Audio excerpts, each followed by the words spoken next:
Hey, what's up you guys? It's Lexi DIY and welcome back to my YouTube channel, or welcome if it's your first time here. Thank you for clicking on my video. I really appreciate it. So you guys might recognize my voice at least, and maybe even my house, from my TikTok series, Hot Mess House Renovation.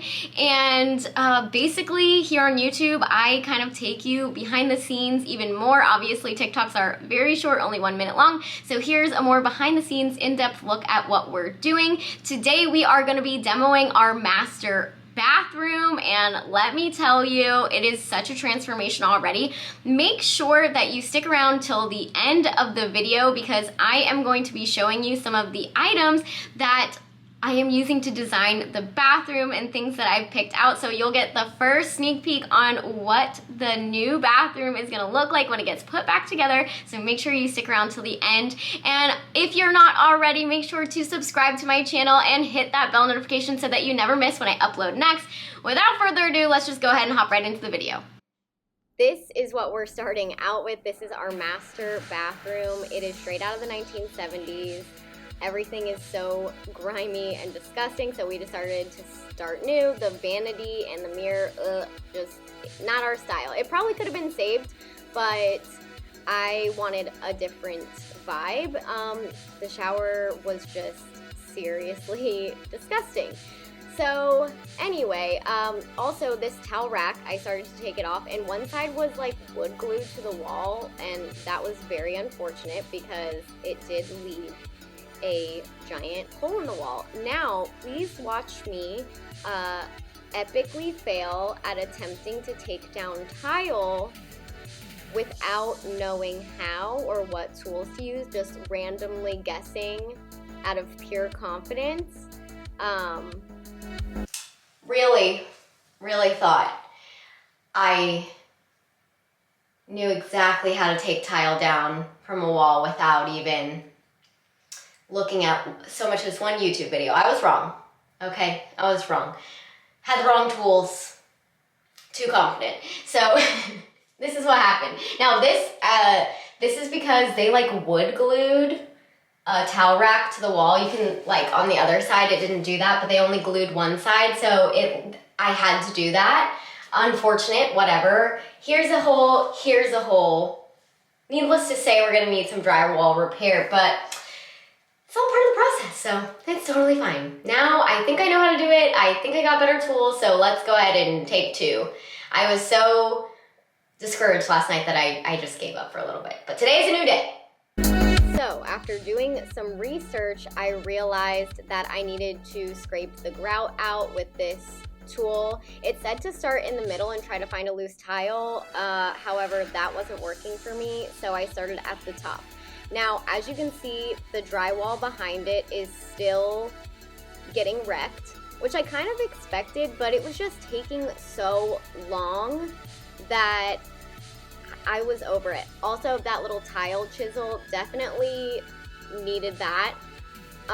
These tiles are the bane of my existence, and we have to do this again in our hallway bathroom when we redo that. So not looking forward to it, but we did find a much easier way, and honestly that was to cut the drywall at the top. And I don't know why I did this with an X-Acto knife at first. Like, I should have just gone and used my multi-tool like I ended up doing later, but you know, that's neither here nor there. So basically I was just pulling it off in big chunks. Don't worry, I was making sure to only do little parts at a time and look behind the wall to make sure I wasn't hitting any wiring. There was a little bit of wiring behind this, but I was really careful not to hit it. And then basically I'm just hitting my tiles with this rubber mallet and peeling them off in big chunks as best as I could. So this was definitely the superior option. I highly suggest this. It's definitely what we're going to be doing in our other bathroom when we remodel it, because drywall isn't too expensive to replace. It's about, I don't know, like $10 to $15 a sheet depending on what kind you use. So for us, it was worth the time and effort to just, you know, spend a little extra money on just doing, you know, replacing the drywall and not spending 10 hours ripping off these tiles individually. My initial plan to kind of save the drywall was, I knew it was going to be kind of messed up like it is at the top where I just peeled off the tiles, but I was going to put some wainscoting or beadboard, something like that, over it. That way it would cover up any of the imperfections, and I was going to paint it a different color. So if you have the patience to peel off the tiles one by one, that definitely is an option if you're looking to not have to redo the drywall. Personally, I think it's better this way. Also, Dustin started helping me, which thank goodness, because I am really weak, you guys. Not because I'm a woman, to be very clear, but because I tore my elbow on my left arm and my shoulder on my right arm cheerleading for the last 20 years. So yeah, basically my arms are non-existent. I have no muscles. So Dustin definitely helped me a lot. Basically did a lot of the heavy lifting in this, and I'm very appreciative of that. So thanks, honey. Next up is this mirror. Oh my gosh. Now, I love the functionality of mirrors that you can, put medicine and, like face wash and stuff in, but aesthetically, they're just not it. So this one had to go. It could have definitely been painted and brought back to life, but wasn't my vibe. So we took the doors off first, and then we just unscrewed it. Wow, my hair looks really fantastic. That's my new hairstyle. What should I call it? Because it's not quite a bun, but it's not a ponytail. It's kind of just a mess.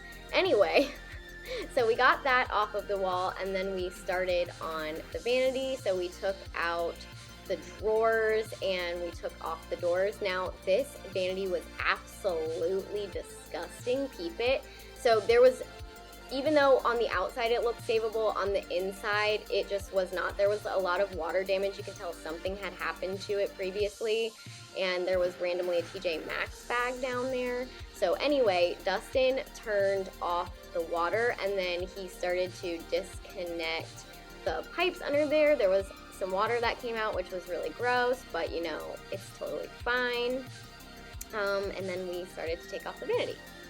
Basically, we just started by scoring all of the caulking that held the top on, and me and Dustin took it off. And then I thought that it was going to be screwed into the wall, because normally a vanity would be, but it actually was not. So we just scored the rest of the caulking that was like against the walls and on the floor, and we pulled the entire vanity out, and surprise, there was not full tile under there, which love that.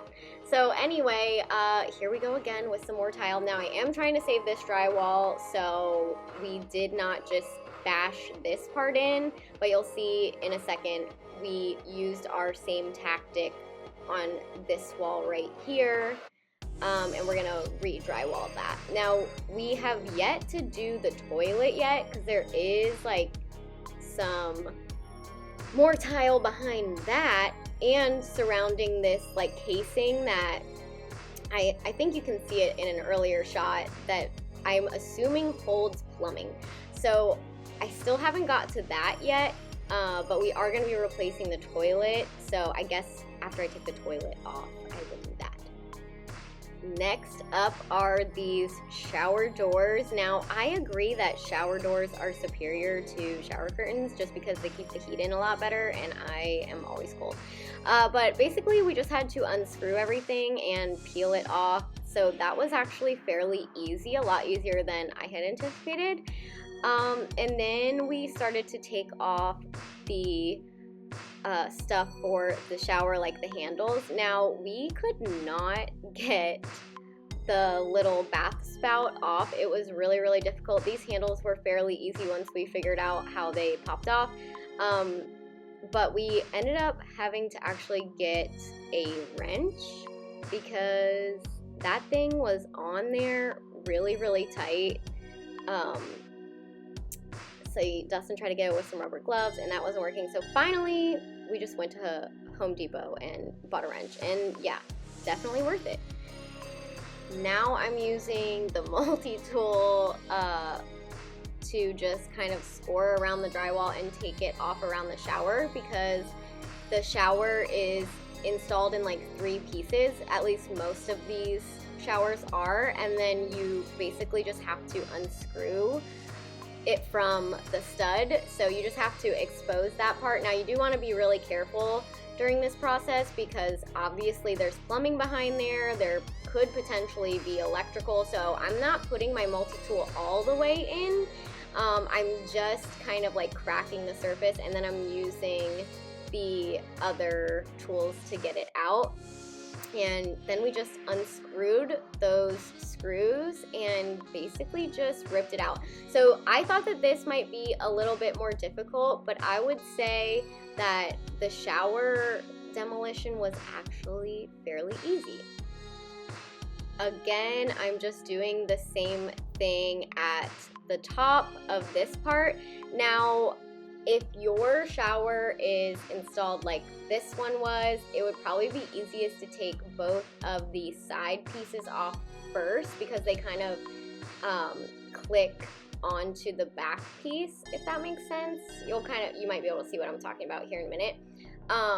And I just went directly around the shower, so if I would have known that, I mean, I did kind of know that with the other one, but there's like this pipe thing in the way, so I thought it'd be easier to do it this way.